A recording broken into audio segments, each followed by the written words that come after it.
Hello, everyone, and welcome back to another episode of Chicanery. We are your hosts. I'm Danny, and of course, JT. Hello again. So, I guess a little bit of preamble before we get started. Your girl has been dealing with a mild case of bronchitis for the last few weeks, so I feel a lot better. Shouldn't be coughing and gross and stuff, but we'll just kind of have to see how this goes. Um, but with that, we are stepping first into the world of the World Endurance Championship. That didn't quite parlay as nicely as I had anticipated there. Um, but and of course that means the Qatar 1812. It is, barring Le Mans, the longest race on the calendar, and it is also the season opener for the series. So you always get some kind of interesting stuff here. But before we get into it, customary news stuff, as has become tradition around here. And to start off, Logan Sargent has announced that he is stepping away from ELMS's the EDEC Sport campaign. And beyond that, Logan does appear to have kind of nuked any and all racing obligations and what have you for the year. It's interesting because it's worth noting that for a brief time he was linked with some sort of IndyCar pivot, be it Prema or Meyer Shank, if I remember correctly. Um, and then he had been briefly linked to the Genesis program through EDEC. So, is this it for Logan in motorsports? What do you think? I have no idea. I mean, honestly, the only person that knows the answer to that would be him. I don't know. I mean, it didn't even seem like EDX Sport knew what was going on either. So, like, I don't know. Maybe something's going on behind the scenes. Like, I don't know. Like, there's been plenty of instances where it's like concussions or other like medical, like physiological related things that have caused people in the racing world to basically hang it up way earlier than they might have done. Then they might have, retired if it weren't for those issues. But I have no idea. Um, it's kind of it'd be disappointing, honestly, if that were the case, just because like he is still pretty young, in age, and granted, he didn't do well in F1 like at all, but he actually is pretty decent in sports cars, at least like LMP2 stuff. So yeah, like I don't know. It would have been interesting to see like more of like how he does in sports car racing as opposed to like F1, because again, obviously F his tenure in F1 did not go well at all. But it'd be pretty disappointing if this is like the complete end of the road as far as it goes with his racing career. Yeah, same. I now I what I will say is I do find interesting is that kind of the last three drivers to like well and truly be spat out of F1, Latifi, DeVries, and Sargent have all kind of buggered off from motorsports. With both DeVries and Latifi basically going back to school, and of course, Logan, who knows what he's up to. So But Freeze is still in motorsports. I thought oh, it was right after he had stepped away, like right after it was just the rest of that season. Sorry, but yes, but Latifi is gone, and DeVries basically took the rest of the year off. And Sargent is off in the wilderness doing whatever he's up to. So part of me also wonders if just kind of the F1 machine is kind of burning these guys out. I mean, it's So possible. yeah, because I mean, drive for a basically bad team or have a bad experience. Go, okay, well, actually, you know what? I might call it a career there, and go do something else worth my time. That's ostensibly less stressful and miserable.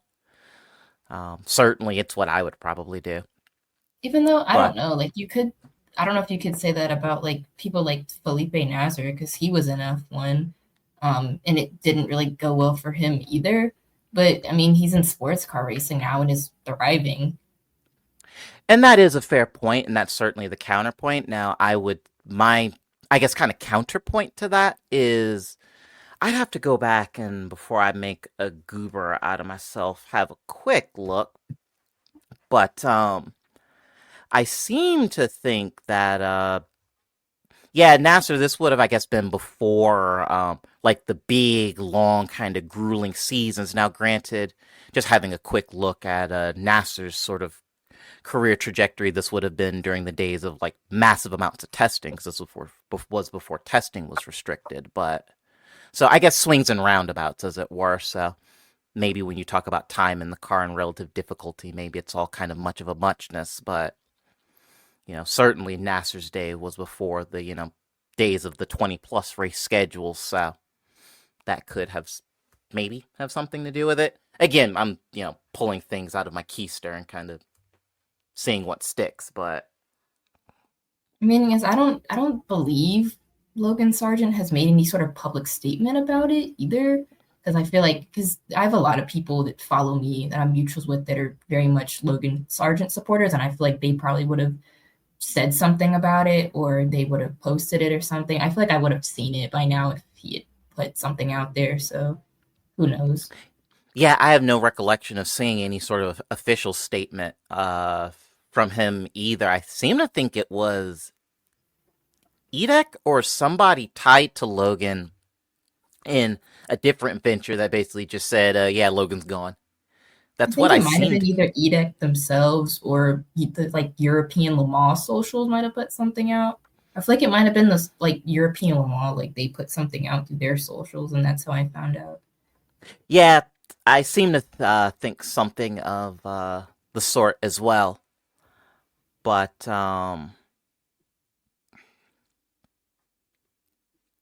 uh, let's see, because I just decided to go look this up since we're talking about Edek It might and have been ELMS Racer both. Magazine. I don't know. I mean, they're usually not too far behind either. Let's be honest, but yeah, but there definitely was something from Edek about it. There definitely was something from Racer about it. So yeah, interesting. But yeah, like I said, whatever's going on, it'd be cool to see, Logan back in the car, or if he decides this is it, then I certainly wish him much luck and success in whatever he goes on to do in the future.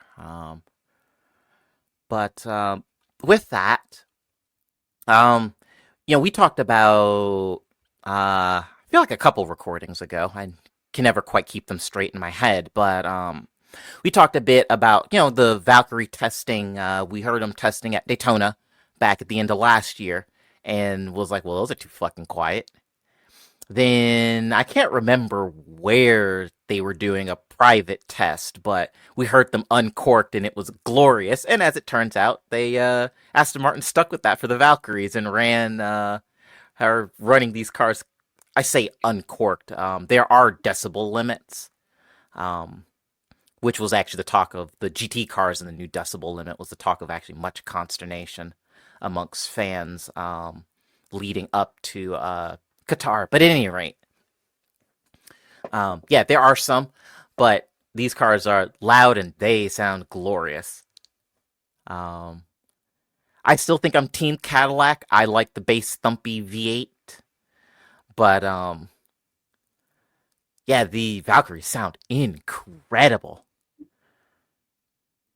Yeah, I don't know. It's pretty tough competition for me. I mean, I mean, I feel like I still probably do love the Cadillac more just because it does that cool sound whenever it leaves pit lane and it's like switching to like the like hybrid unit thing or whatever. Like and nothing because no other car does that. It's like I feel like just the Cadillac is still top tier just purely for that little feature that it has. Yeah, but it's funny we talk about it, and this reminds me a lot of back in, oh my gosh, it would have been like 2017 when when Porsche basically straight piped the the 911 RSR for Le Mans that year, and then just ended up keeping it. And you had the battle of the very, very loud Porsches, and then the C7Rs, and this was back when they still used the crossplane 5.5, and so they would kind of thunder and rumble and burble away.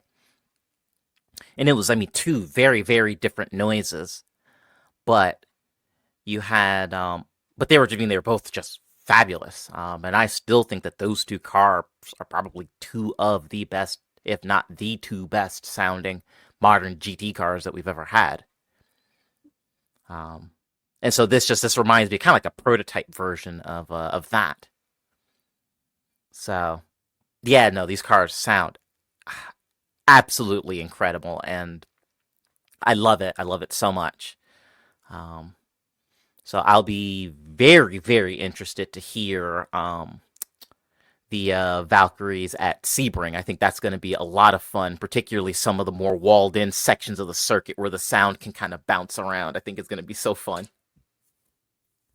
I mean, there were some clips of them testing it at Sebring, and it sounded pretty good there too. Okay. I must have missed those just being busy with work stuff. But yeah, no, that's very, very neat. So yeah, I'm excited for Sebring. These cars sounded great at Qatar. So this was a good choice, and it's funny. Because folks, I think it was Racer Magazine, talked to some folks with the Valkyrie program, and I guess when they were doing that early testing, just thinking about harsher, stricter noise limits and like back pressure and power and stuff, they basically over mufflered the car. At least that was how Aston Martin has kind of posited the change. So if that's the case, then well, that's a interesting thing to do, but fair enough, I guess. But speaking of prototypes, the Lamborghini SC63. Um, very bluntly put, this program is a shit show. It is just a rolling disaster of a program. You and I have talked a little bit about this kind of offline, and I this it almost beggars belief. So it's worth noting that this was, originally, I guess, to set the scene a little bit, prototype GTP, LMDH, LMH, et al. Modern endurance racing prototypes, I guess, is the kind of the catch-all phrase for that. Announced, a bunch of manufacturers flocked to it. Lamborghini announces a little later that they'll be joining. One car IMSA, one car WEC, which was, well, that's already kind of stupid, but whatever, they did it. Then the two-car mandate in WEC, which, well, we'll get to that. So then they basically go, okay, well, fuck this, and they run the car in IMSA, but it's still one car. And that said, one car is slow and unreliable, as it happens. Oh, and they're only running the endurance rounds, which also big dumb. But apparently, Iron Lynx, who is currently operating this program, is holding data hostage, which is not something I expected to say about a sports car program in 2025, yet here we are. So, oh, and it must be said that this is all allegedly. Iron Lynx has said nothing of the sort, but this is just, paddock stuff that has kind of trickled out. But that's bananas. I don't, how? Is this an Iron Lynx problem? Is this a Lamborghini problem? I feel like this is a both. But I don't know. This is probably a both problem. Maybe you could argue more on Lamborghini for not being explicitly clear what the terms and conditions were in the contract when it comes to operating this program, because Iron Lynx could be arguing that there's something in the fine print that says, whatever. And, again, Lamborghini is partially to blame for this because, again, maybe they weren't exactly, again, explicitly clear how this goes. Like, they weren't explicitly saying, hey, we are contracting you to run this program, to run this car, but you are still operating underneath us, Lamborghini, and it's still our car. So there's that. And it's also their fault as well, because it's like, if this is like one of the only things stopping this program from being successful, then why aren't you applying more pressure to them? Like, you should be on them like white on rice. Okay. You should be applying like foot on neck pressure, and you are not letting up until they finally relinquish that information. Okay. Like, if you were really serious about this program, I feel like you should be pressuring them, maybe even, I don't know, go to the media and be like, hey, we could be successful, but, Iron Lynx is in our way.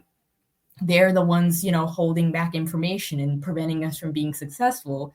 And, basically do everything you can. Like, if I were in charge, I would be making a big scene out of all of this, okay?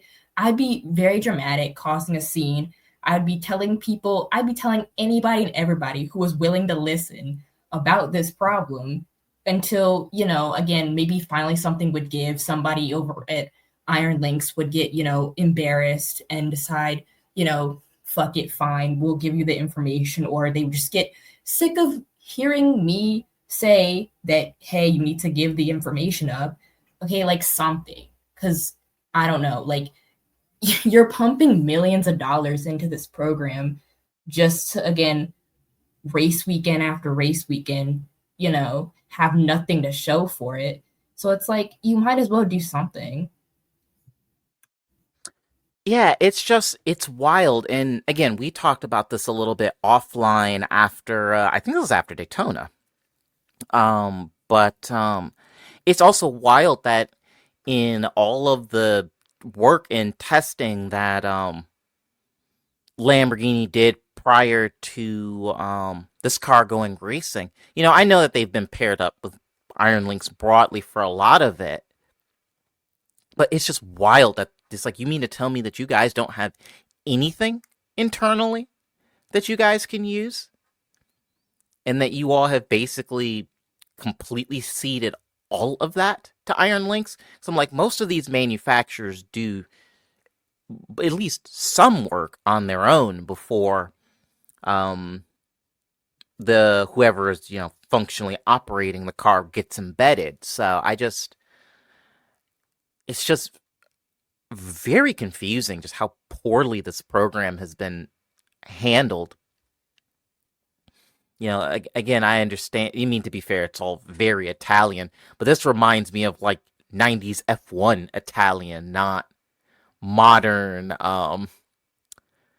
modern sports car, really modern race team, full stop. I'm just, I ugh. mean, at this point, I feel like it's possible that this turns into some type of like court dispute, just because Mm. it might be an issue of like, the information, the data might be considered like intellectual property. So then, yeah, you probably would have to go to court for that. And maybe you would need like the Volkswagen group as a whole, like, to step in or something. I don't know. It's kind of just a big mess. Yeah, same. Yeah, like you say, it's a mess, and it's like genuinely very embarrassing because Riley Motorsports had been mooted to take over the program, I guess next year, if I remember correctly. And I'm I like, think I they don't know how. operate it now. Okay, They do they? operate Is it it now, and I think the thing was that Lamborghini was still trying to find a team to operate it next year, and okay? like they said, they'd be fine if Riley Motorsports was still willing to operate the car next year. But I don't know if that's gonna happen or not. Maybe it will, maybe it won't. I mean, I guess that's just a TBA thing.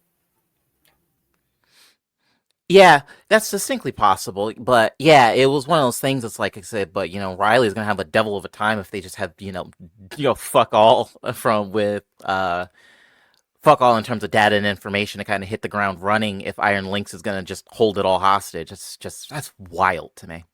And there's no point in them even really holding the information hostage anyways, because they're not even with Lamborghini any fucking more. They're with Mercedes. Like, you're with a whole new manufacturer. So like, what use does this information possibly have to you now, considering that you aren't even with Lamborghini anymore? You have information about a Lamborghini. You're not with Lamborghini.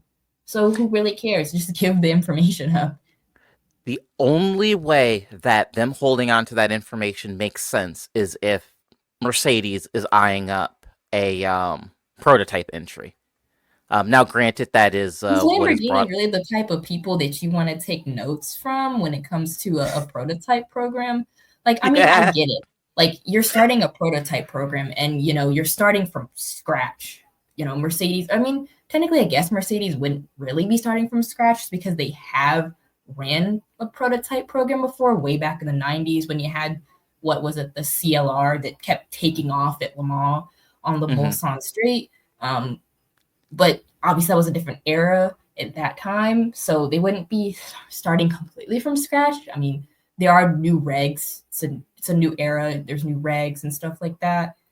But it's like with how disastrous Lamborghini's program has been, it's like I don't think I'd be taking notes from them. Okay, if anybody's information I'd want to be holding hostage, if I had the chance to like take it, it'd be the likes of like Toyota and Ferrari. Yeah, I completely agree. But like I said, that's the only context. Because here's the other piece. Iron Links, not only are they with a different manufacturer, but they're in a completely different class entirely now, being in GTs versus hypercars. So yeah, it's so dumb. And it's also worth noting that would class under sort of like corporate, industrial espionage. Sorry, English is hard. So there would be some actually very serious legal ramifications that would come if it emerged that in this fantasy world that a Mercedes prototype was developed at least to some degree using data from the SC63. Like you said, I agree. It's just, it's the SC63 is just an awful car. So, like, there's no point. I think Mercedes would be better off starting from zero than trying to build around incomplete data from a pretty bad Lamborghini program. But yeah, it's all very odd.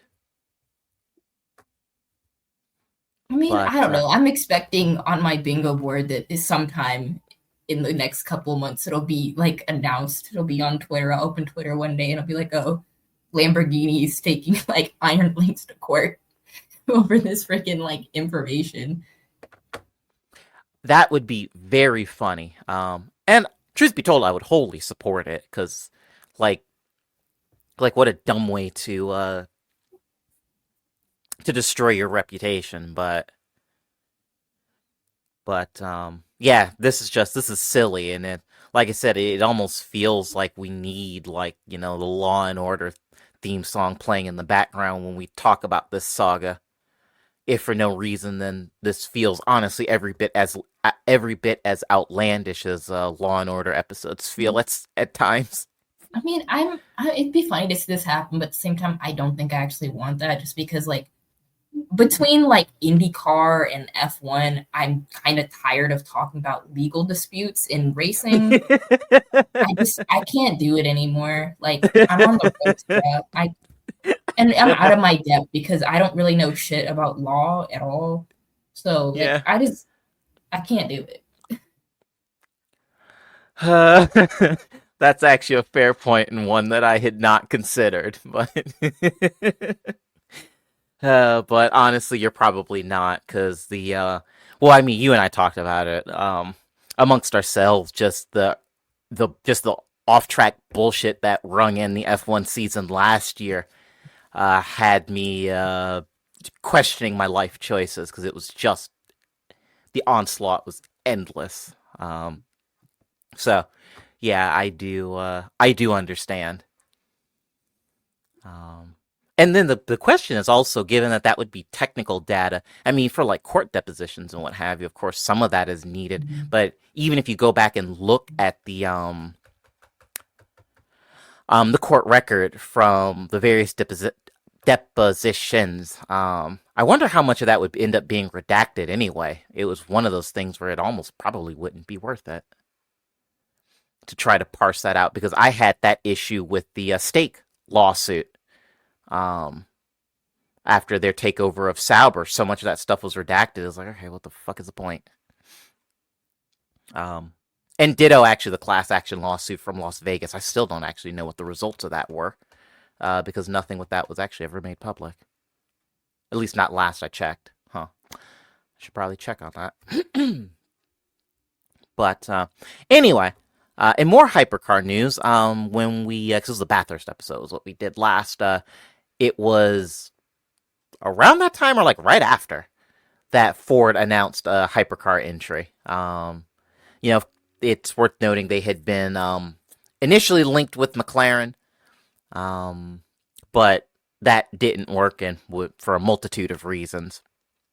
But Ford is announcing that the hypercar is going to have a V8. So, are we taking any bets on what exactly is it going to be? Is it going to be Coyote based like the I mean, I hope it's Mustangs? naturally aspirated like the Hmm. Cadillac is. That would be great. If it is, it's just gonna be a competition between the Ford hypercars, the Valkyrie, and the freaking Cadillacs competing to all like who can be the loudest race car on track. Yeah, it's interesting. Again, I think this is another one that you and I kind of talked about. You know, the GT3 cars use that 5.4, which is again loosely based on the Coyote that the street cars use, which in and of itself is an evolution of the old modular V8s from way back when. Um, so that would be an interesting choice. But then, Ford and the whole powered by EcoBoost thing that they do. So it's like, do we get a twin turbo V8 then of some description? It's interesting. There are lots of avenues and options that Ford can take. Um, I know the big thing is those engines have to be somewhat production based, which is interesting. So I don't know. Like I said, there are lots of potential options here, and I'm kind of curious to see what Ford lands on. Um, I'll have to ping my friend that works at Ford and see if he knows anything. um, but moving on from less serious stuff, we have quite possibly one of the least serious racing series imaginable. MX5 Cup is getting a docuseries through Prime Video. I don't know, and actually, it's worth noting before I go any further that it'll be March 25th, so about a little less than 3 weeks from the time of this, a little more than 3 weeks, sorry, from the time of this recording. But my question is who asked for this? I have no idea. I mean, it's just like, it's great. Like, I mean, I didn't even know that this was a thing until like I had seen a tweet about it on my timeline. And then, I mean, I didn't even hear about any speculation that this was going to happen. Like, I didn't hear anything. It just all of a sudden I logged on to Twitter one day and it's like, oh, we have this like docu-series for MX5 Cup. And I'm like, okay, I guess this is a thing. I mean, I'm not complaining because I feel like everybody needs to know the glory that is MX5 Cup. But hey, whatever, it's a thing. Yeah, and it was same.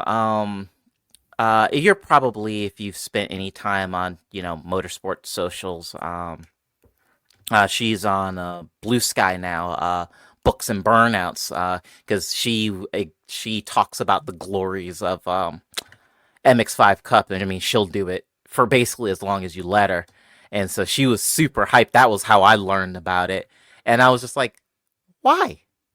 Again, MX5 Cup the racing is phenomenal, and so the opportunity for more people, both within and even outside of motorsports, to kind of learn about how cool the series is, I do think is neat. But yeah, it feels so fucking random, I guess, is kind of my thing. It's just like, oh, we have docu-series for MX5s now. Just a thing we're doing now. Okay. Um, but yeah, so March 25th. I guess I'll have to dust off the Prime Video subscription and watch it when that comes out and see if it's any good. Hmm. Maybe that could form the basis of an episode. Wink, wink, nudge, nudge. Sure. Anyway, I need to clear that with legal first, and by legal, I mostly just mean JT. Um, but yeah, like I said, I'll definitely watch. I think it could be kind of fun. Um, because truth be told, even I don't give MX5 Cup as much attention as I probably should, mostly because I always seem to be busy during the big marquee MX5 Cup rounds. But that's very much a skill issue and not their fault. Um, but at any rate, moving on to a little bit of driver news, Danny Yucandea has been tipped to join EDEC as a part of the Genesis Magma racing program, which once again not on my personal bingo card. Is this because of Logan ostensibly vacating a seat? I have no idea.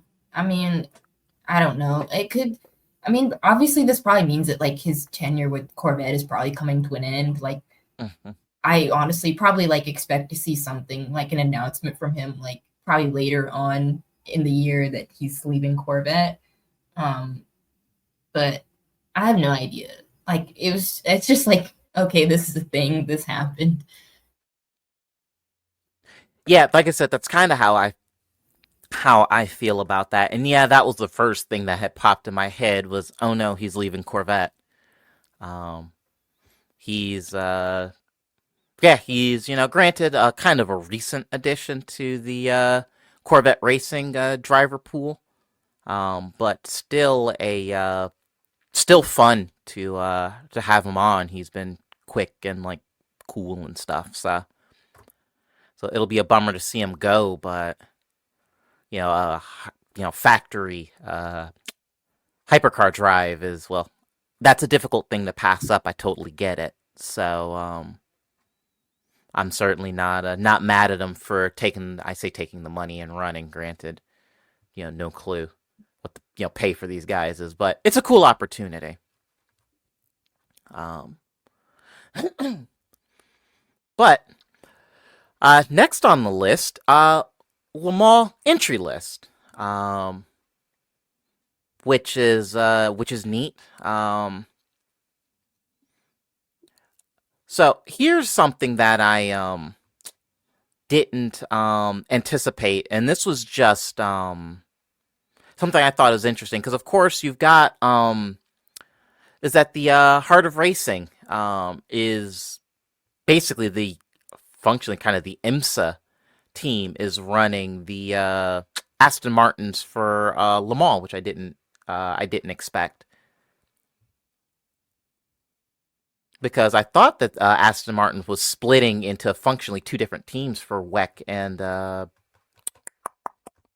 my brain will get there in a minute. WEC and IMSA, unless I misinterpreted something. I don't think so. I think it was always supposed to be the Heart of Racing running the Yeah, Valkyrie program on yeah. both Let's sides.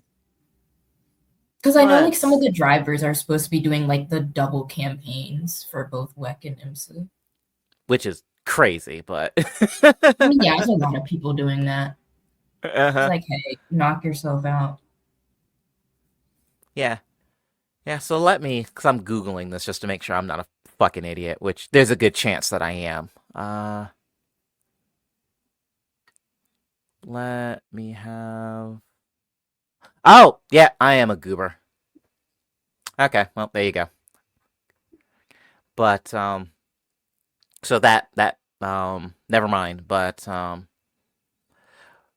yeah, but I mean, otherwise, it's basically neat. It's everybody we expected. So we've got the Cadillac um Team Yoda cars, and then you've got Waylon and a Waylon or the Waylon rather, and a Wade and Taylor car that are running. Basically all the Ferraris that you could ever ask for. Um, Porsche, Toyota. So yeah, so I mean, it's basically kind of everything expected. Which also, it's a wonder that the French entries for Alpine and Peugeot, that they just don't do what like these entries did like back in the '90s, and that is just like fucking flood Le Mans with cars. Because you used to have like 4 car efforts from Peugeot at Le Mans. Um, I mean, to be fair, I'm not sure how how they'd manage that. At least nowadays, today, modern sports car racing. Just because, I mean, for one, it just seems like they have their hands full with just the 2 cars they already fucking have. So it's like we mm, really need to add more cars, but it's like you can't. You already are struggling. It's like pulling teeth to get pace out of these fucking cars as it is, and they've been in the fucking field for a lot longer than some of these other manufacturers have been, and they're still struggling. They're still falling behind the freaking curve to some extent, but that's a different story for a different day. Another thing is also like we're like it's 62 cars total, and that's like the max that Le Mans yeah, can actually hold. Which will be interesting when we have, Genesis and Ford join the party, because that would probably be at least like that's 4 more cars, because it's going to be 2 cars with Genesis and 2 cars with Ford. So in total, 4 cars among those 2 teams. So like, and I don't really think they would do any sort of like construction or like renovations to like fit more people, just because La Sarthe is kind of a temporary circuit. So I don't really know if they'd bother investing the money to do that, for a circuit that's part permanent, part temporary. And then it's like, I mean, the most likely thing I see happening is that they're probably going to end up cutting down on like the LMP2 entries or the LMGT3 entries. There's probably not going to be as many of those in the future. Well, there won't be. I mean, just honestly, just putting it plainly, just because again, if you want to make room for other hypercar manufacturers in the future, like next year and the year after, like you're gonna have to cut down on the P2s or the GT3s. yeah, and that's a fair point. I mean, we've talked about it a fair bit. It's super cool that everybody is like super interested in sports car racing, both here with IMSA and over in Europe with WEC, but we do have a space problem. Again, we've talked about it, so I won't beat this horse to death. Well, It's a truth be told, good it's already. problem to have, but it is a problem. Yeah, exactly. That's exactly it. So we're getting to the point where the marquee events like Daytona and Le Mans are, at capacity. And yes, and this is before further basically manufacturer announcements. These events are at capacity. Now cutting down on, particularly P2s a bit, I wouldn't really mind that, especially. Um, but but yeah, no, we don't have enough space. But we are gonna. It feels like we're actually rushing really, really quickly towards that point in because I like my motorsports history to that point in Group C. Back in the particularly back in the '80s, where it was kind of the same problem. Like you had factory involvement from Jaguar, Mazda, Peugeot, Pescarolo, Ferrari occasionally, um, so on and so forth. And it got to the point where it was actually more prototypes than it was GT cars. Um, it was actually mostly prototypes that were contesting Le Mans. So it feels like we're rushing back towards those days, which is kind of interesting to see. I mean, I do wonder if it will have like the effect of like if you do cut down on like the LMP2 entries, if it will have like the like kind of like a trickle down effect where you have like series like I don't know, European Le Mans and like Asian Le Mans get more like competitive, and like people get maybe a little bit more like, I don't know, pushy or sendy, just because like I think finishing like if you win the championship in Asian Le Mans or like European Le Mans, or like you finish well, you do get a Le Mans invite. So like if it's just gonna like I just wonder if that's gonna if you cut down on like the amount of LMP2s, if that's just gonna result in like an all-out war in both like European Le Mans and like Asian Le Mans. So it's just everybody fighting to the death for that one last like Le Mans invite, or I don't know. Yeah, well, the funny thing is, looking through the um, my brain will get there in a second. Looking through like P2, LMP2 particularly, is that yeah, so many are like you said, they're invites, so you can see on the table, and it's like, well, if you cut down on just a couple of those, you would free up some space elsewhere. And actually, even looking here, even actually in GTs, because AWA is was invited, which is curious. Not quite sure how they managed that, but okay.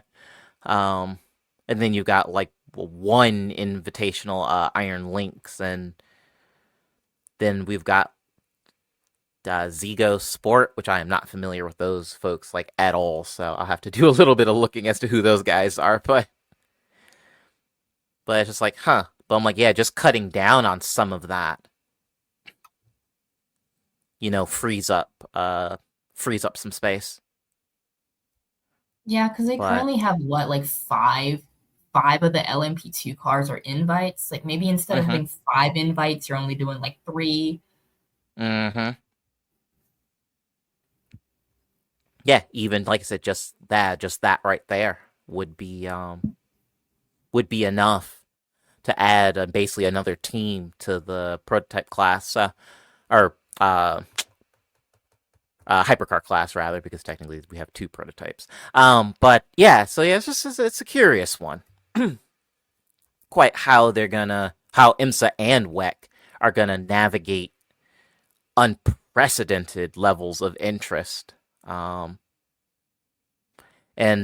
I won't say this too loudly, but I am seeing again the unprecedented interest in these at capacity fields.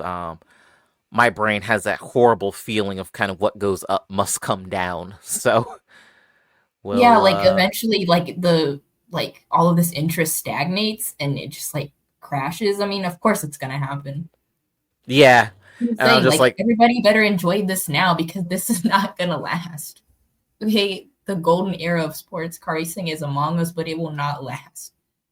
yeah. So I'm just very concerned for what happens when this bubble finally bursts, whenever that ends up being the case.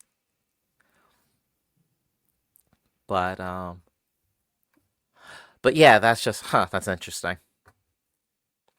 Um, but for less fun news, if you've been paying any attention, well, particularly to Formula One over the last, well, at this point, about a year or so, then you'll know that the FIA is on its puritanical bullshit at the moment and is really cracking down on particularly really swearing in like any capacity, over the radio to some degree, and like interviews and stuff, so on and so forth.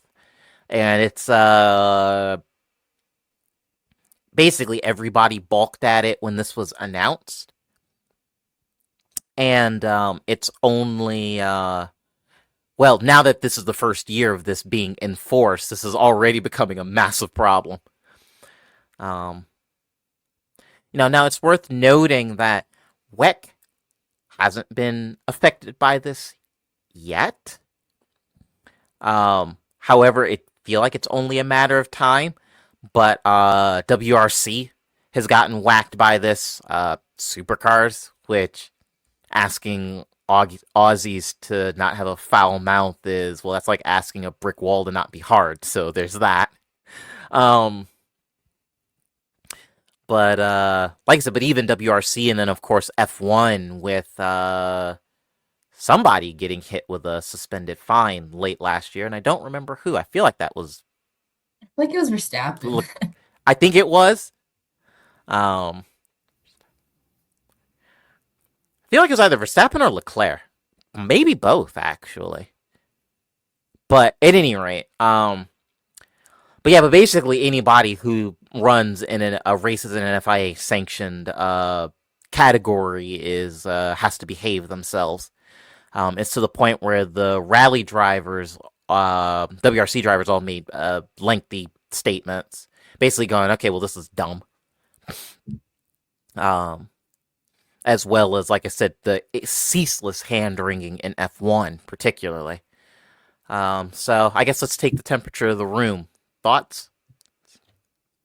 I mean, I don't. I think it's really stupid. I think that the FIA has much bigger fish to fry than worrying about people swearing. Just because it's like it's swearing, it's cuss words. It's really not that serious.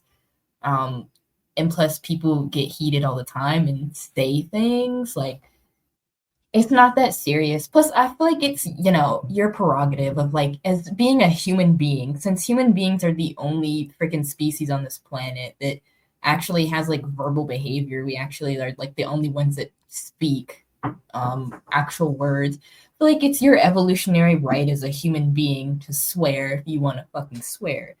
Um, I personally would not be able to deal with this just because I swear a lot. I swear like a sailor, so I personally couldn't deal with this.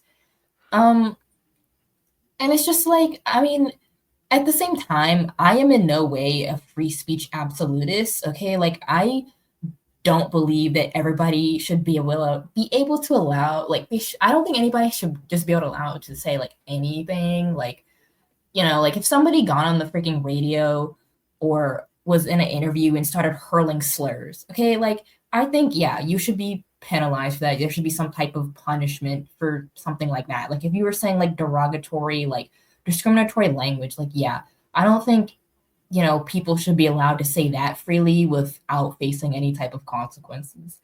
Um, or especially, maybe if, because sometimes people do get on the radio and say that they're going to wreck somebody, and that I don't really know about either. So it's like, sometimes people say stuff like that in the heat of the moment and they don't actually act on it. And it's fine. But if you have somebody say, yeah, this person wronged me, I feel aggrieved. I'm gonna stop at nothing until that particular driver's car is like, I don't know, buried deep in like a tire barrier somewhere on the circuit. Okay, and they actually go and do it. Yeah, you probably should penalize somebody for that. Like obviously getting a penalty for like, contact and unsportsmanlike conduct or whatever the fuck. Um, but also penalize them for just like saying that, verbalizing it. But like just regular swearing is kind of like, I don't know, that's just really stupid.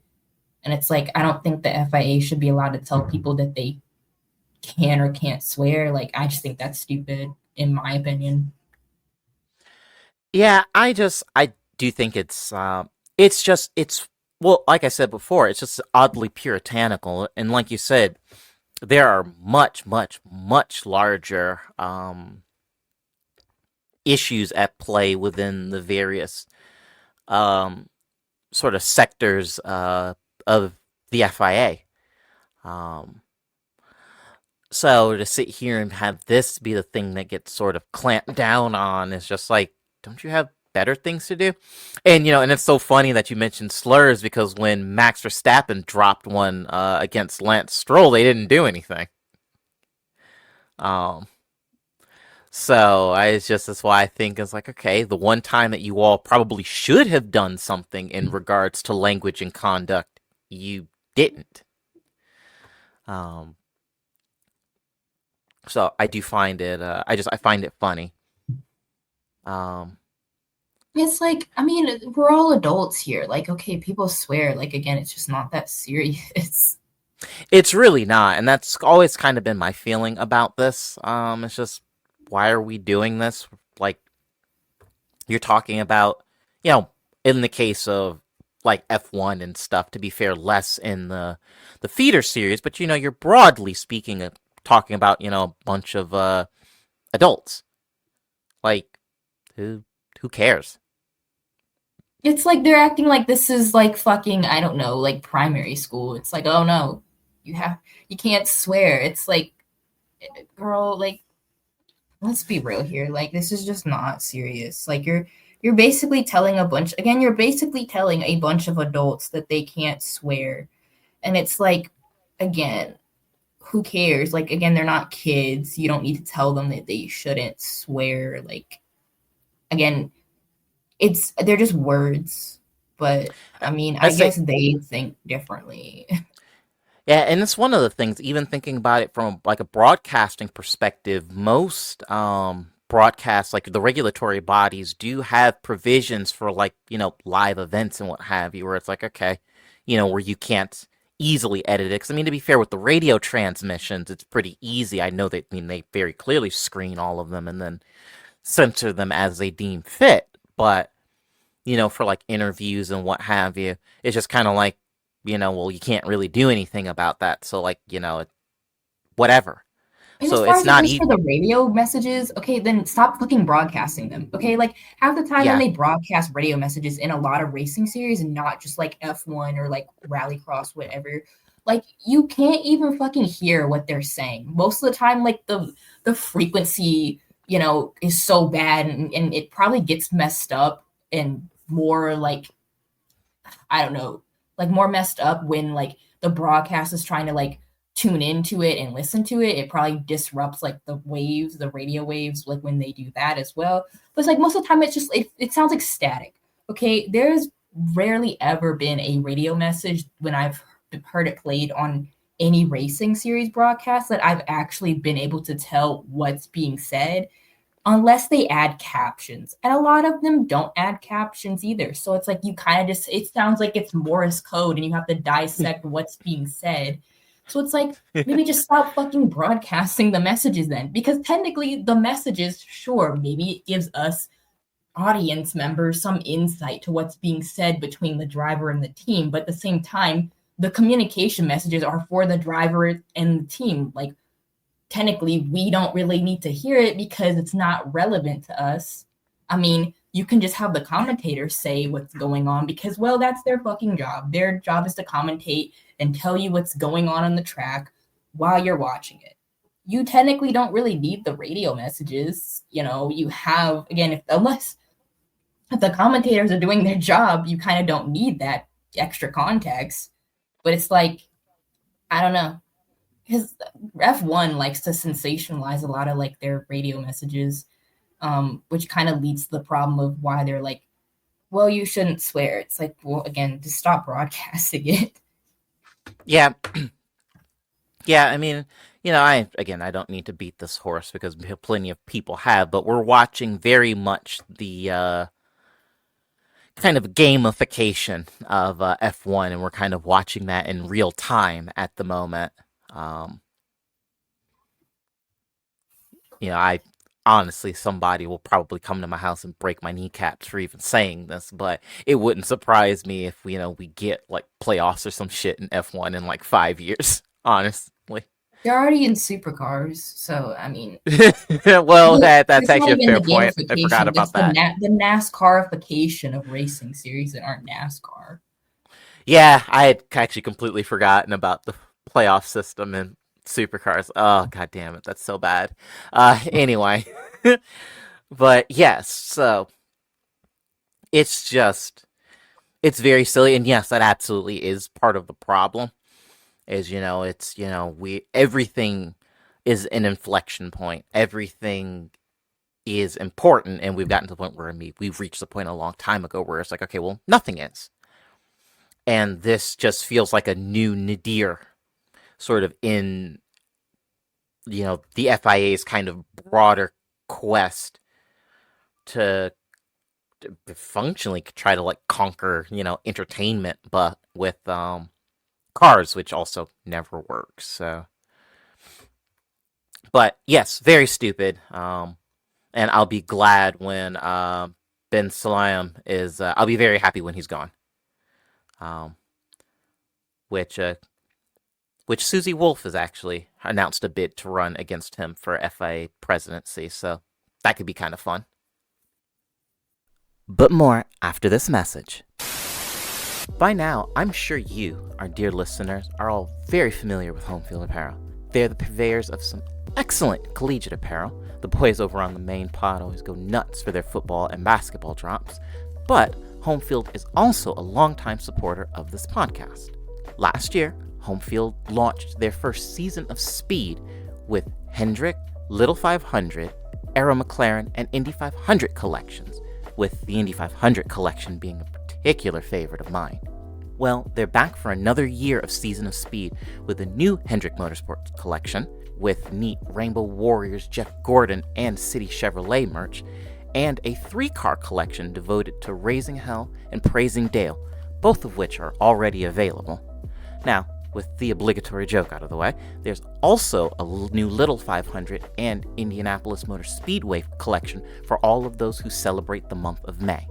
So head on over to homefieldapparel.com and be sure to use code VLV25 to save 15% off of your first order. But at any rate, moving to actual on-track stuff now. So first, of course, and before we get to the actual Qatar 1812, we've got the prologue, which is basically just fancy, silly preseason testing functionally. Have the BOP tables, which, given that I think these were before any real track running, there's not a whole lot. But that being said, there are still some interesting things to glean here. And that is primarily how the Cadillac with that big old V8 was actually the lightest thing in hypercar, which is curious to me, at 1030 kilos. So I'm like, huh. And that's dry weight, it's worth noting. So full fluids, that's actually probably about 1230 kilos. But yeah, I think that's interesting. I don't know if the car is so light because Cadillac can't get their shit together, so that's WEC trying really hard. It's like, okay, go faster, please. Yeah, but also the baseline sort of dry weight of the Aston Martin is also very, very interesting at 1042, which is, well, truth be told, actually a little heavier than I would have thought. Because generally speaking, if a manufacturer gets the car right on sort of from the word go, then generally it seems like the new cars always seem to run a bit fast. So I do find it interesting that we're not seeing sort of compensatory BOP. Granted, it wouldn't matter very much in the end. That's foreshadowing, kids. But I do find that interesting. And I know we've talked about it before, but I really do want to just point out that the whole concept of using, I know you can use, megajoules for, in different energy usage applications, but the idea of it in a bunch of what are still fundamentally internal combustion engine cars, I think is very silly. But that is,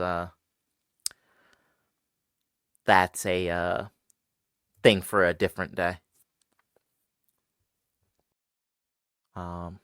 Looking over here. Yeah, like I said, the table is it's interesting. And I guess actually the big thing when looking, it's because, when you look at these tables, it really is sort of extremes that I always find to be the most interesting. Like, particularly the French cars getting nuked with sort of the power after 250 kph. Because they knocked like 10 or 6% off the Peugeot and like 3 off the Alpine. Which is like, I don't really think that the Peugeots were ever like straight line speed merchants. So I'm like, why on earth did you guys do that? I don't know. That's weird. And then like the RCF. same thing. It's like that car really wasn't quick to begin with. So just stuff like that, I think is interesting. Um, but at any rate, moving on to things that aren't tables and numbers that interest me and me alone. Of course, we finally saw the 2-car mandate for hyperclass come into effect. We've been talking about it for a while because WEC announced it a while ago. Um, it's every bit as silly as you would expect, but whatever. Um, then the average driver weight per crew, which is interesting. So the average is 82 kilos. My brain can't be bothered to convert that into pounds at the moment. I think that's. I think it's around like 154 pounds, I was something. just about to say it was like 150, 160 pounds because it's 2.2 pounds in a kilo. So actually, that's closer to 170 doing the math. But yeah, I think um, it's like 171, maybe like yeah, that.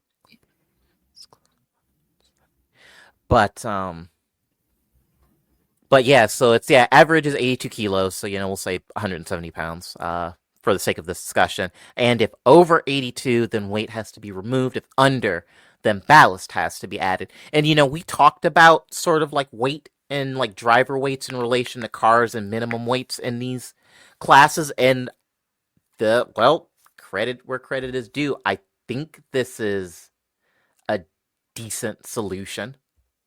Because it's okay if the driver is over, pull weight out of the car. If the driver is under, then add ballast. Um, I don't know. What do you think? I mean, hopefully it works. I mean, the main problem is just that you would have like, I mean, there's just like some teams, or at least some like driver lineups where it's like you got like people who are like on the shorter end of the spectrum, and then you have people who are like super tall, and then because you have one person who's like super fucking tall, that throws off everything. And it's like kind of hard to adjust for that, just because it's like, well, they're a taller person, so obviously they're going to be bigger. Mm-hmm. But hopefully nothing like, I mean, I'll consider it a success if we don't have like, I don't know, half the like field developing eating disorders.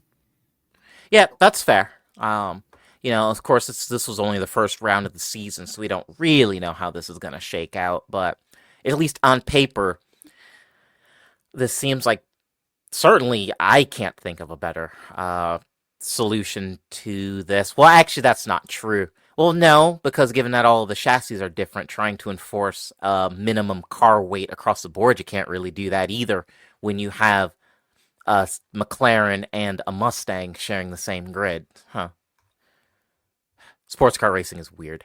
Uh, anyway, um, a new GT3 LMGT3 format. The bronze drivers go out for qualifying, with the silver rated drivers going out for hyperpole, which is interesting. Was there ever really a reason listed for this? Because my brain always thinks of, the bronze rated cheat code that has been Keating, meaning that this really wouldn't help you very much anyway. But I don't know. Maybe it's just to give bronze drivers more like track time. I have no idea. yeah, I mean that is fair. So yes, a change was made. And probably the biggest one, or at least the most noticeable one out of all of these, the new LED panels. So what do we think? I mean, I don't particularly care for them. I mean, like actually looking at how they are like on the cars, like when the race is going on and everything, like I don't actually end up paying too much attention to them, which I suspected would have been the case, but like I don't know. I don't really care. Like the font I think is kind of clunky. And to be fair, I really don't think like the best like LED panels are really the ones on the GT cars where it's like on the windshield and it flashes like the position and the like driver name and stuff like that.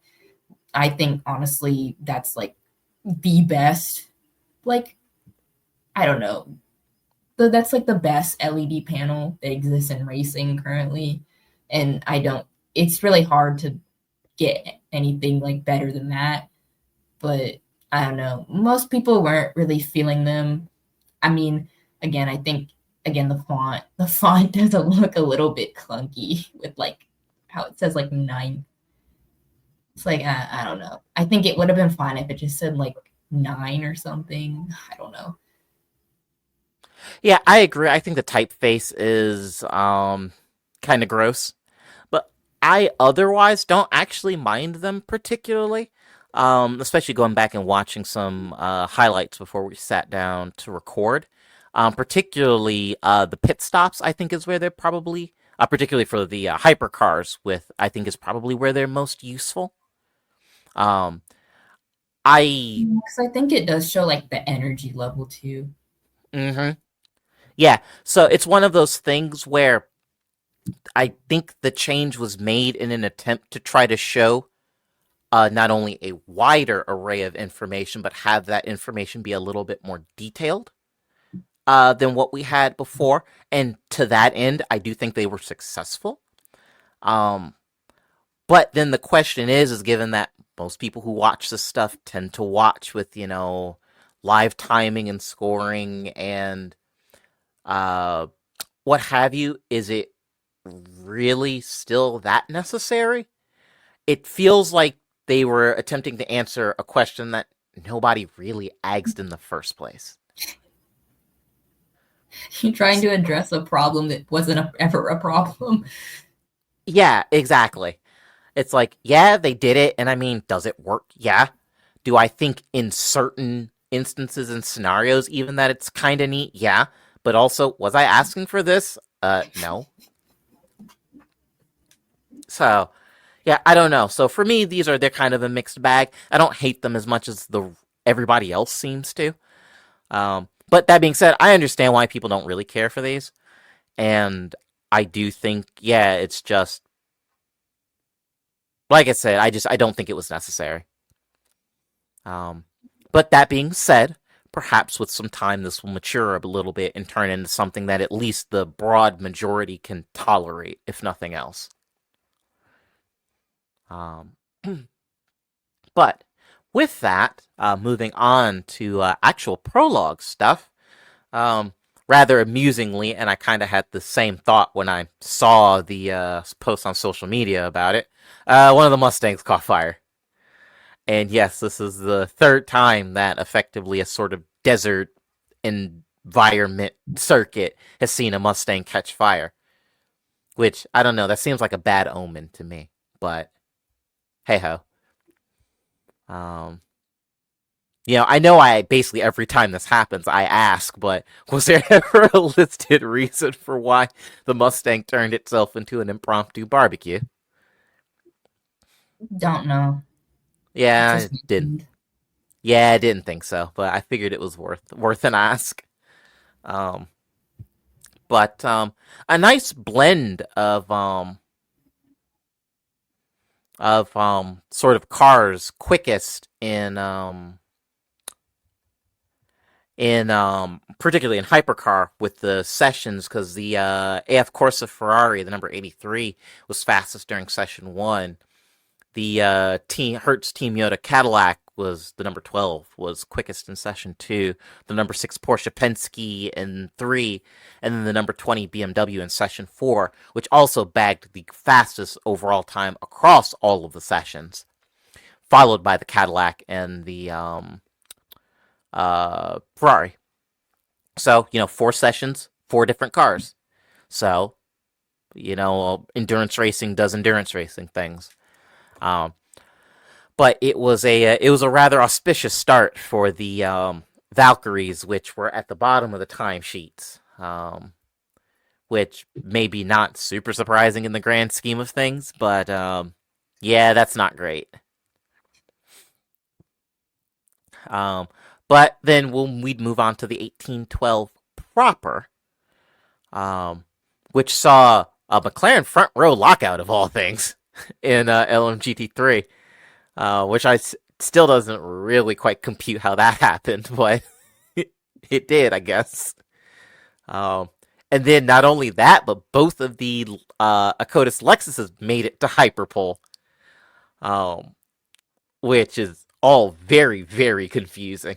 You're talking about what have traditionally been the 2 worst cars somehow being very quick all of a sudden. Um, then, curiously enough, the number 8 Toyota went for a spin in the hypercar qualifying.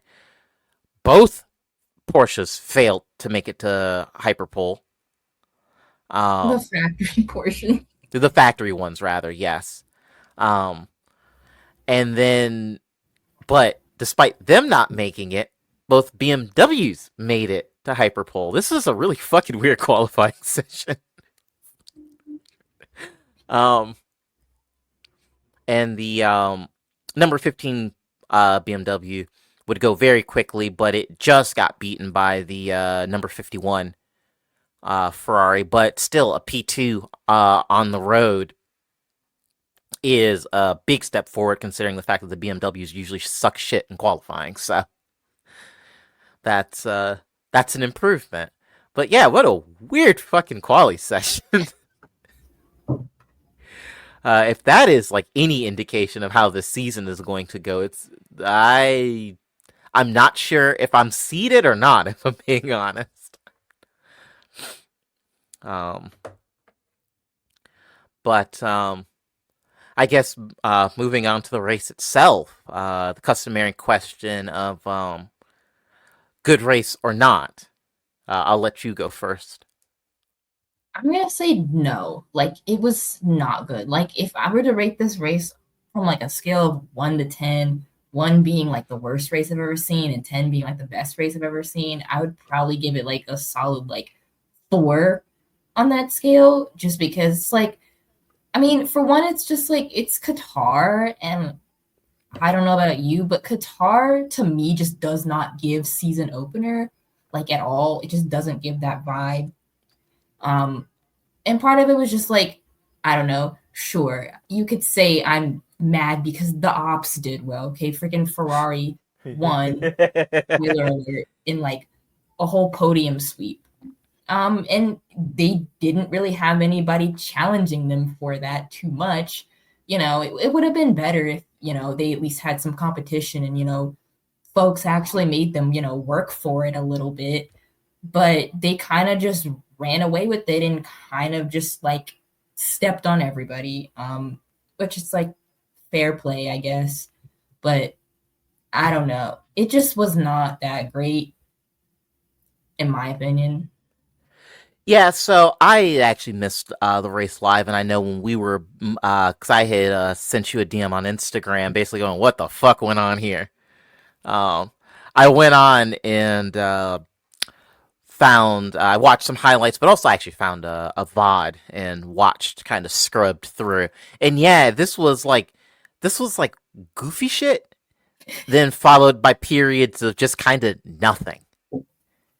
And I completely agree. I don't think Qatar is really a good track for a season opener, let alone what is basically the longest race of the wet calendar, barring like Le Mans. It's just like, okay, why do we pick here to do this? Like, don't get me wrong, the colors painted in the runoff area, the colors are pretty, but like that's about it. As an actual racing venue. I don't love it. I don't love it in F1, and I really don't love it in sports cars. Yeah, it's just, I don't know. Maybe we should move it. I agree. I would love to do an 1812 circa 10-hour race. I would love to do that at just a different venue. I think I would be fine. Um, but but no, I think this is a solid meh out of 10. Um, yeah, I would probably say no for good race. Um, so the start was actually pretty clean. Everybody got off the line cleanly. Nothing dumb. Well, at least initially. Now we would have the number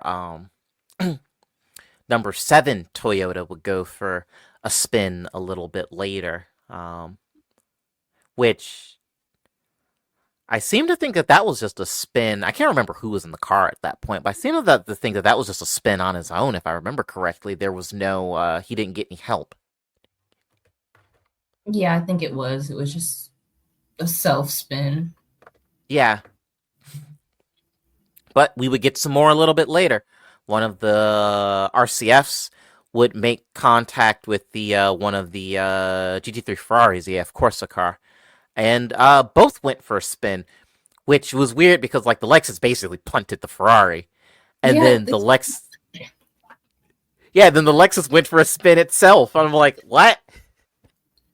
like low key, I thought that maybe that spin was like self inflicted on the Lexus. Like I feel like they low key did that shit on purpose just to make it seem like, oh, like, it was just an accident, it wasn't like intentional or anything, or like to kind of like, I don't know, maybe pacify race control into like not giving them any sort of penalty for avoidable contact. Yeah, it was. It was so wild because I'm like, okay, the little Lexus, punted the Ferrari. Okay, it happens, and then the camera shot, and then it's just the Lexus is backwards too. It's like what? um, and then speaking of odd incidents, the 61 Iron Lynx would end up uh backwards in the gravel again, completely on its own. Um, which it was just like once again, it's like, well, first pop thing that pops in my brain is, yeah, you can't park there, mate. Um, but next is like, okay, well, how on earth have you managed that? Um, and then when you talk about goofy shit, then we really get started here, starting with the double oh 009 Aston Martin just loses a door. Um, which is a thing that happens, I guess. Yeah, it like popped open, and then I think Mm-hmm. whoever was driving it, I feel like it was like Marco Sorensen or something, like he couldn't reach it or whatever.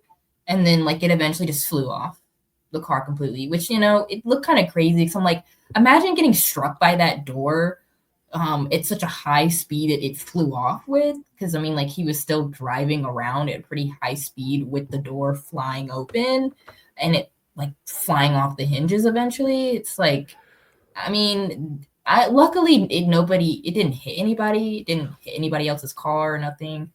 But it's like it's just kind of crazy. And then obviously they had to have a full course yellow so they could have a marshal go out and grab the door.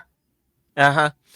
Yeah, and it's wild because going back, of course, since I didn't watch this race live, I didn't have any like race control for added context. But certainly there was no mention of basically of race control telling the double oh 009 team, to like pit and fix the door, which is curious. Because IMSA would have, called that pretty quickly. Um, so yeah, it's one of those odd incidents that honestly it's kind of stupid that it happened in the first place. Sort of the more you think I mean, about it. it's crazy because I feel like in another race, like it might have been last year, it wasn't somebody else also kind of had the same problem. I want to say it was like the Proton Porsche at like one of the races last year had an issue where their door also like popped open. And I'm pretty sure race control like black flagged them or told them to pit and fix it. I don't know why they didn't do that here. Yeah, I don't know. I mean, we talk about stewarding inconsistencies all the time, and I think this is just another example of that. Um, but yes, the door would cause a full course yellow after it popped off, and then the double oh 009 pits and then gets taken to the garage so they can fix it. Um, and under safety car, the Cadillacs decided that getting intimate with each other was a intelligent use of their time. Where because Alex Lynn just drove into the back of Jensen Button, um, which is also very silly because like what the fuck was Jensen doing? It reminded me of the Gateway incident that happened, or the incident that Oh happened at the Indian Racing yeah, Gateway, where uh kind huh. of this similar thing happened with like Will Power and some other people, where it was like some confusion on like if people were going, if people were not going. And, because Jensen did like this kind of like, it was a warranted penalty, honestly. Like, I thought the penalty was justified because he was doing some like erratic ass braking. Like, he kind of did this weird like start and stop thing. Um, it's just like, I don't know. It's just very odd, but it happened. Yeah, it's just so dumb. Yeah, because I meant to DM you this when you were like, Cadillacs were being dumb, and then I saw the clip, and I'm like, what the fuck? Like, that is so stupid. And if I remember correctly, at the time, the Cadillacs were 1-2. They were. Yeah, that's what I thought. And they threw it all away over doing some stupid shit under safety car. Which is another You reason know, why this race pissed me off, because I feel like they had the best shot out of most teams to like beat Ferrari, if anything, because like it was probably like between Cadillac, Toyota, and possibly BMW. I just say possibly just because BMW still has a lot of inconsistencies. At least like the 20 car seemed a bit quick. hmm But like those three teams had like the best shot at beating Ferrari. Is Cadillac was quick, Toyota was pretty quick, um, and then like the Porsches, like the both like the factory Porsches and then like even the customer Porsche, like they just straight up didn't have it this weekend, like at all. no, Um, it just was awful for them. They were pretty slow regardless. Like so they were not in the question. Peugeot not in the question. nope. Alpine not really in the question either. So it's like it was really only those three that had the shot, and Cadillac just I don't know had a lapse in talent. Unfortunately, Skill I issue. just it's just like wow. Yeah, it's one of the dumber incidents I've seen. And the commentators are just like, "Oh my god!" when Alex drove into Jensen, or Jensen brake checked Alex. I guess it depends on quite how you feel about that, or maybe that's one of those both things are simultaneously true. But um, I don't know why you'd yeah, brake check your teammate though. Like, what do you gain out of that? yeah, like I said, it was just so weird because I mean they talked about it on the broadcast, and certainly as we've been checking about, it, it's like what was Jensen doing in the first place? Like, Jensen's driven sports cars before. He's running both IMSA and WEC. Like, you mean to tell me you suddenly don't know what the fuck safety car procedure is anymore? So, I mean, truth be I told, just want to say I'm glad would not have to be in that freaking post race oh meeting god, with like Joda and everybody. I would be so glad that I was not part of that, because that's probably gonna be the most awkward ass meeting ever. yeah, it wouldn't surprise me if everybody got a pretty severe dressing down. Because I mean, just what a stupid way to throw away a 1-2. Because, like you said, the Cadillacs were about the only cars that could really take it to the Ferraris at Qatar, and they botched it, doing one of the dumbest things I think I've ever seen, certainly in sports car racing. I just, I don't know. Um, but it's worth noting that the shower of carbon fiber that the two Cadillacs generated would cause another safety car simply because they needed time to clean this mess up. Uh, that's the other thing, because the back of the Cadillacs are, all blacked out. You don't realize how much shit's back there until one of them gets rear-ended. Um, but after all of this, we would eventually get going again. Um, the number 50 Ferrari got punterinoed by the 15 BMW. Which honestly, fair, given the way the race was going up to this point. Um, and it's so funny just because of all of the, well, frankly, just dumb shit Um, it was looking for a while like the race wasn't gonna reach the full 335 laps by the time the 10-hour time limit rolled around. Just like I said, just because the sheer volume of well, like I said, just kind of goofy shit happening up to this point. Um, which is funny in the annotation. You got "Welcome back Daytona 2358." uh, which honestly, I don't know what's worse: a goof up with timing on a part of race control, or just not making the race limit because all of the drivers are children. Apparently, this race. I mean, I don't know. I don't even know if they even got the 335 laps in, just because like I remember like half like partially through the race, like it switched over from a lap counter to a timer. So Mm-hmm. that makes me think that no, they did not. They did not reach those 335 laps. Um, because again, it just randomly switched from counting laps to a timer. So I'm like, I guess we're not gonna get there. Which Yeah, it does feel kind of childish. It does feel like one of those moments where you're back in primary school, and it's like, okay, since everybody can't act right, we're gonna have to use a timer, and this is the amount of time you have left to race. yeah, exactly. I know that the winning GT car was 287 laps. But I don't actually remember what the winning um prototype, what the winning hypercar was. Let me see if I can find that real quick. Um, let's see, 2025 results, 1812. It looks like it was based on time. I just looked up the results really quick, and the elapsed time for the winning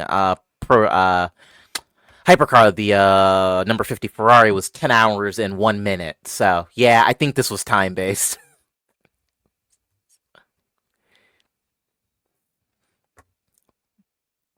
but um, but yeah, no, it is. It's very stupid. But speaking of stupid stuff, an Alpine tried to skim between two GT3 cars and goofed it and spun. The 009 Aston Martin that lost the door would spin, though it got going. Um, we would have a VSC for debris from the Proton Porsche, which saw it suffer some damage because it took too much of the curbing. And then for this, what? I mean, I went back to like I went through like the WEC timing results, and I actually found like a lap chart. And Okay. for at least for hypercar, it's color coded, like it's red for hypercar, green for LMGT3. It only goes up to lap 318 for hypercar, so that would be, Yeah. they Yeah. did not make the 335 laps.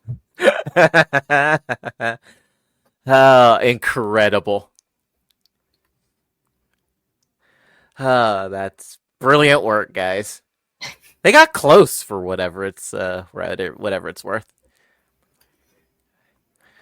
Uh, I mean, this has yeah, to be but a first. Has to be a first. I think it is. I'll have to go back and look at sort of certainly kind of the history of the race, but I think it might be actually. Um, but yeah, but I saw the 10:01. I'm like, okay, 10 hours plus a cooldown lap. And I'm like, that makes perfect sense that it would be 10:01, and that's why my brain was like, yeah, I didn't think so. Um, oh, that's very goofy, and I love it. Also, because I didn't look at a driver list, I see that Sean Galisle is in sports cars, which is, if you know anything about Sean Galisle, that's very funny. Um, He was with BMW last year. yeah, I He's had been in forgotten about sports that. cars for a while. Yeah, but the meme there was that he was so desperately being funded by his father, trying to make a crack into F1, and dude's just steaming dog shit. Um, so much so that but just through money he was managing to make his way up. Between him and like Ragunathan were actually kind of doing the shit at about the same time. And so Lord everybody Mahavir. yes. But so yeah, I just don't pay much attention to like anything that Sean is doing. So yeah, I had just completely forgotten about that. But anyhow, but in more funny stuff, the Proton Mustang caught fire again. uh, Surprising nobody. yeah, I just I don't get it. Um, so versus, and it's funny you put it in the annotation, but yes, when these cars launched, it was just that the rear bodywork would just explode at some point during the race. Now apparently it's catching on fire, which is infinitely more concerning. Um, yeah, it's like, again, I've said it before, you said it before. It's like these cars are just made out of fucking paper mache. It's ridiculous how fragile these cars are. Um, so okay. Um, then the Iron Lynx Mercedes was in the garage for a while. It came back out for a bit and then went into the garage. Then the 007 Valkyrie also spent a fair bit of time in the garage. It would retire, though, due to transmission issues. Um, Eventually, we would kind of fall back into a rhythm. Um, or sort of fall into a rhythm. Everybody kind of just calmed down, and we got some racing, and we got like stints. We had a bit of a contact between the 15 BMW and the 36 Alpine, but that didn't really amount to a whole lot in the end. Um, Now, the 46 BMW, that's one of the M4s, got a penalty for track limits, which is funny. Also, well, foreshadowing. Um, One of the Lexuses retired as well, and it's funny. Same thing. Even watching highlights later, it's just one of them's gone. So I don't really even have anything particularly good to contribute to how or what or why, assuming it's mechanical of some description. But suddenly there's just one Lexus.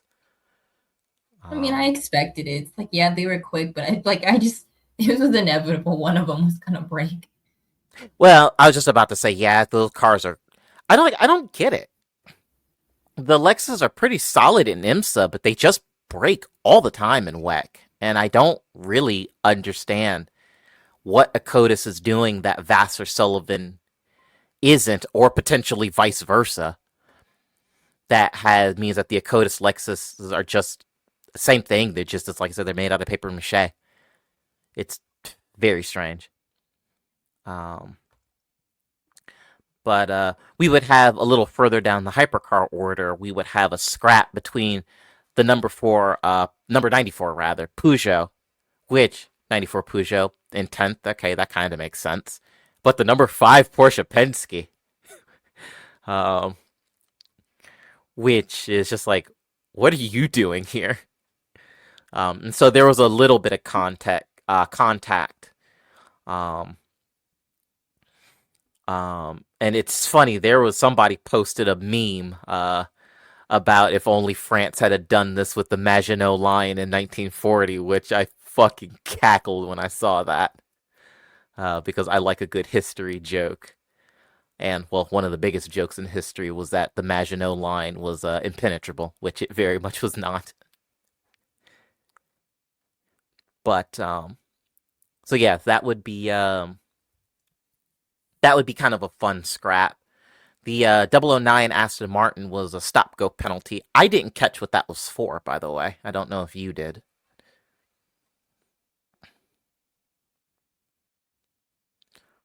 No. Um, yeah. Um, but remember how we were talking about the number 46 BMW getting bopped for track limits? Yeah, well, it got hit again. And the 31 got a warning as well, so I don't know what was in the water with the WRT BMWs. Well, the GT cars particularly.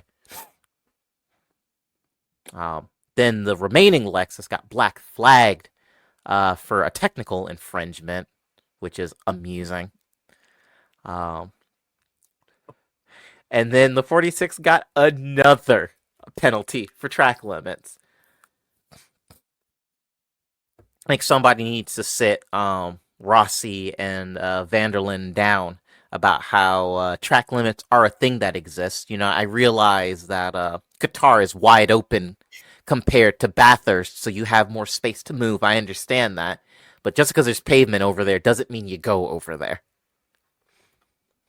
Well, I mean, Um, it's just, I mean, I was having a great time just looking at timing and scoring and then watching like the race control messages come in saying like car 46, drive through penalty for abusing track limits, car 46, stop and go penalty, 30 seconds for abusing track limits, and then like car 46, like penalty for abusing track limits, like fifth or sixth offense, which is really funny because it means that every time that they abuse track limits, there was somebody at race control like counting each single time that they did it and then be like, okay, we'll give you a penalty now. Which, it's kind of funny because I feel like it was freaking Rossi and Vanderlyn. I mean, it's just like they were like fuck going ban for ban. We're gonna go penalty for penalty because there was at least like probably like 3 or 4, maybe even 5 track limits penalties like wrapped up between the both of them.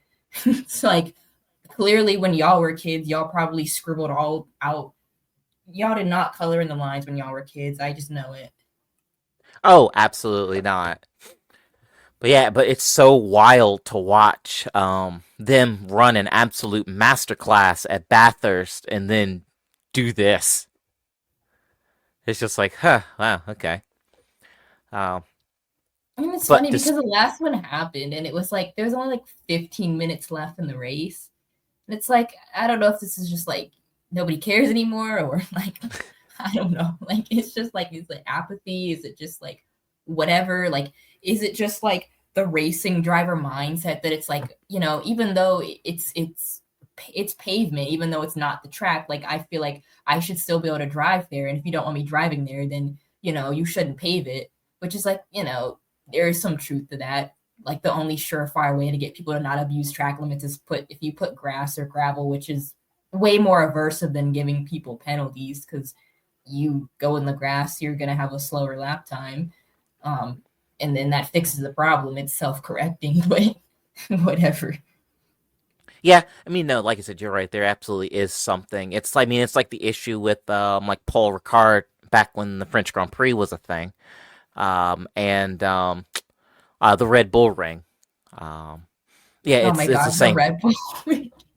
Yes, where it's just 1,000 penalties, like track limits penalties, like every single time, and it's just like, oh my god, Qatar is kind of cut in that same mold, which is funny because actually the Red Bull Ring, once upon a time, well, back when it was just the Österreich Ring, um, track limits weren't really that big of an issue.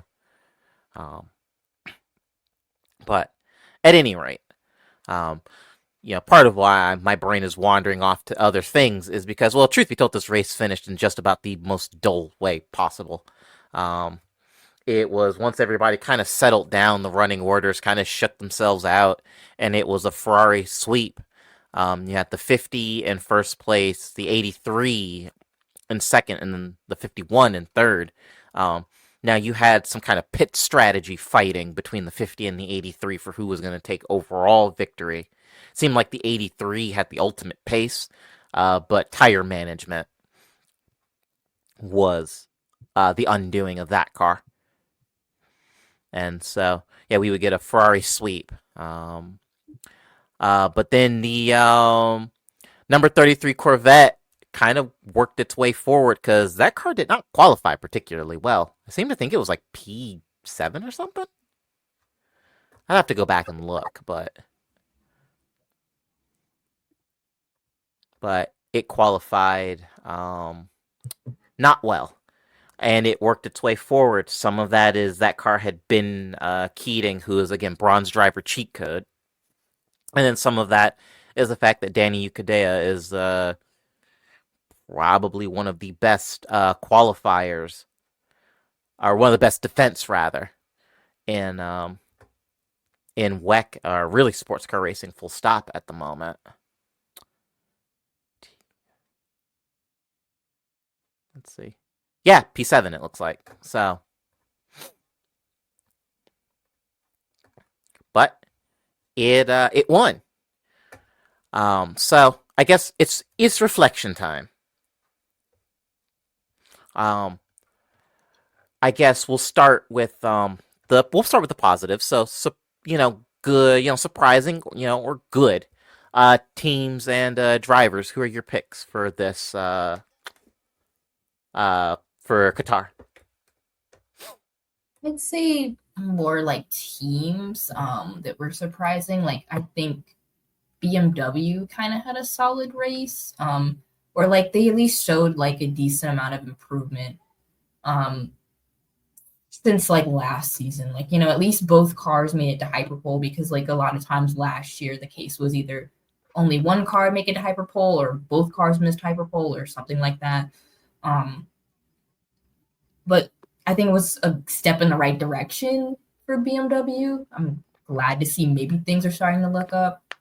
Um, Cadillac also seemed to be a bit better as well. That might be like obviously until they blew it. Okay, obviously until they crashed into each other and that happened.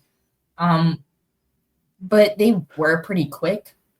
And I think it's also a step in the right direction, at least for like as far as it goes for Cadillac on like the WEC side of things, because they didn't really seem to be doing all that well with like Chip Ganassi racing, and probably it was just because Chip Ganassi was kind of probably stretched a bit too thin, and obviously they were only working with one car, which again you're kind of at a disadvantage if you're running one car in the hypercar field when you're up against everybody else who has two cars.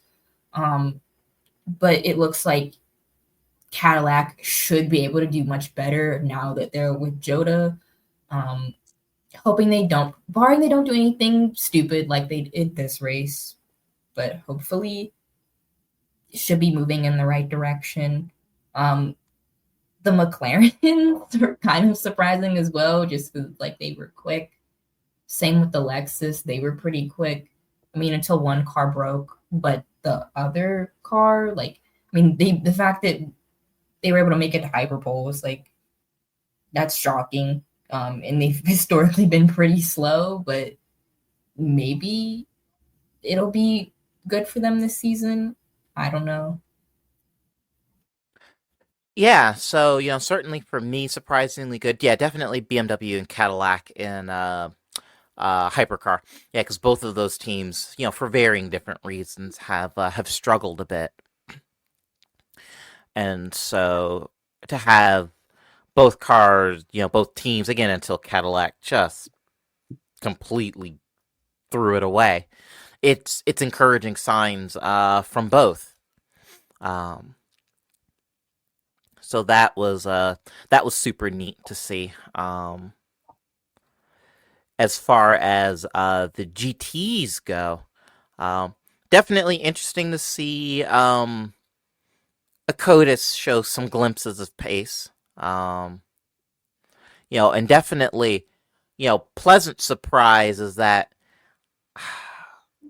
I'm gonna try not to get into just like ridiculous levels of hopium because that's always when things go awry. But it seems like Pratt Miller, TF Sport have found something with the C8s. Because the cars ran well at Daytona, and now they just, I mean, just straight up won class in WEC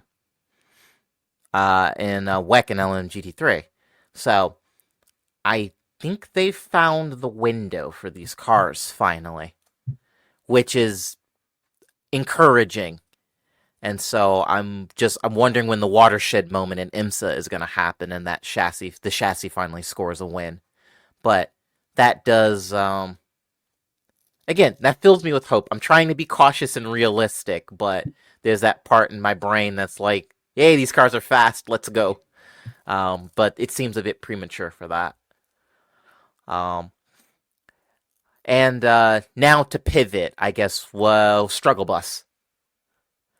I mean, obviously Aston Martin is just a Oh God, pretty rough first race for them, yeah, unfortunately, which is very disappointing. I can't lie, but honestly, to be expected just because it's a new car, you kind of have to struggle a little bit, get over like new car jitters, first race jitters, and like everything else.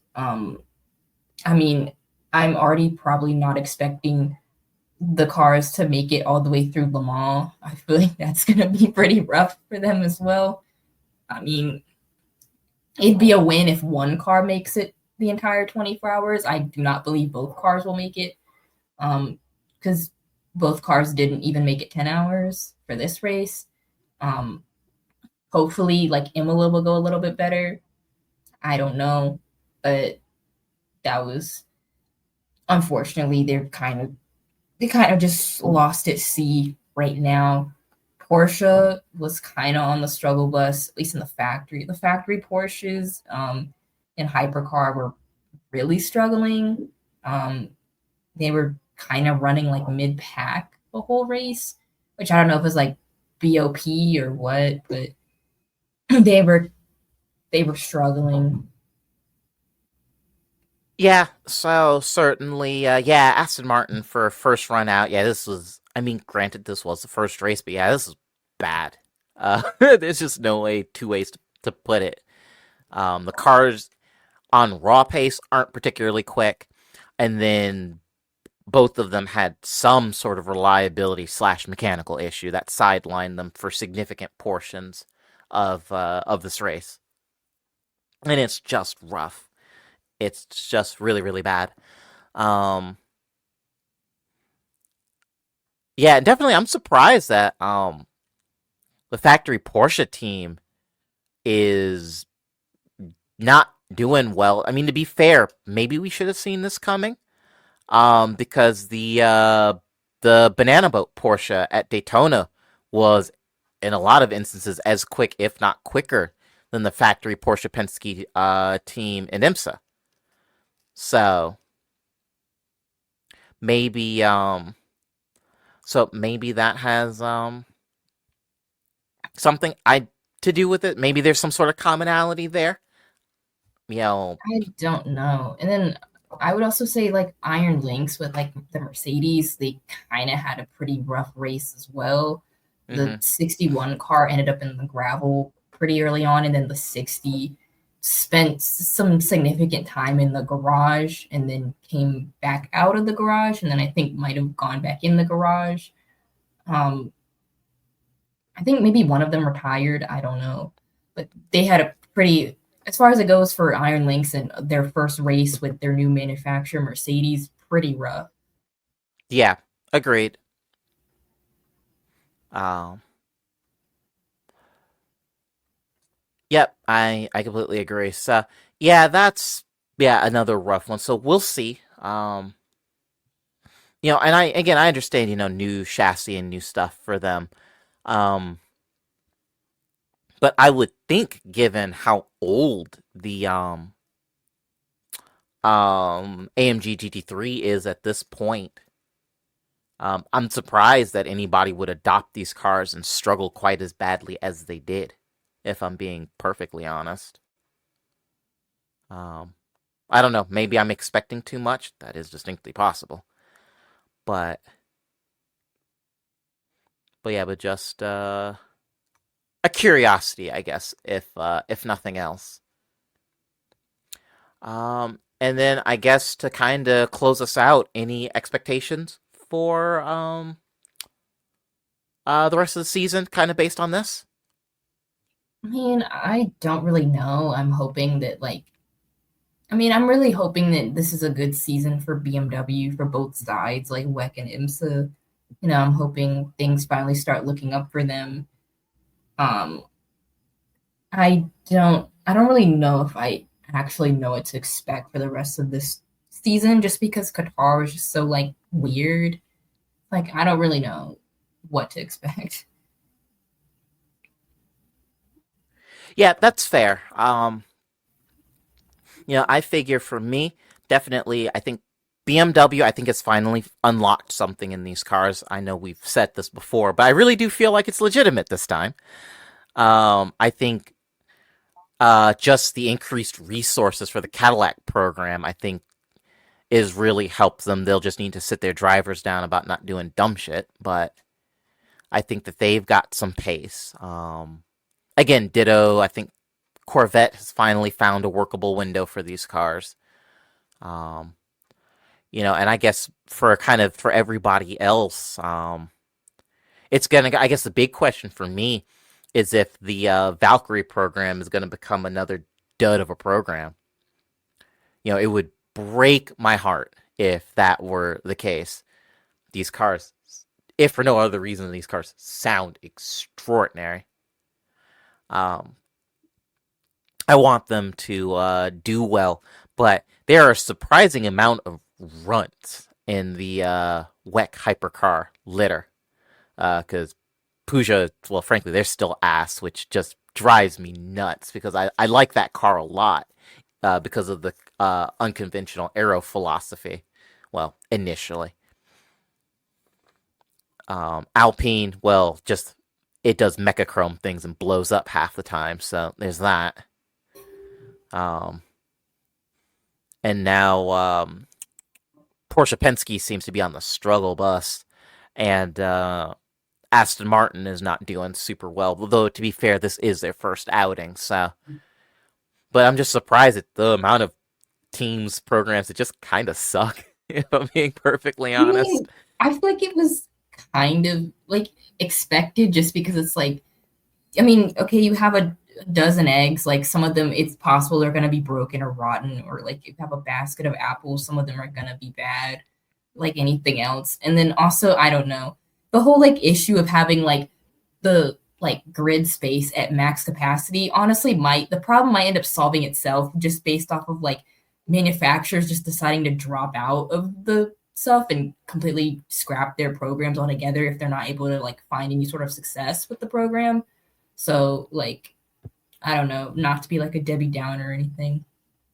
Yeah, and I think that is a fair point to make. I think that is a fair assessment. But I yeah, it's just interesting, yeah, just to see kind of as these programs have all kind of shaken out. Um and then the ones that have been like consistently bad throughout kind of the whole existence, namely Peugeot, which again for such a cool car, it breaks my heart that that car is so bad and continues to be awful. Um but maybe they should turn the program over to. Well, actually, that's not true. Pescarolo already operates these cars, so never mind. Um, but yeah, we'll kind of have to see what happens throughout the rest of the year. Um, I'll be watching the Aston Martin program closely to see if they pull it together because Aston Martin doesn't have a great track record with top flight endurance uh programs. Because their LMP1 entry from the mid aughts was also really bad. So we'll have to see what happens, I guess. But with that, any closing thoughts before we wrap? No. Well, with that, this has been another episode of Chicanery. We have been your hosts, and until next time, everybody.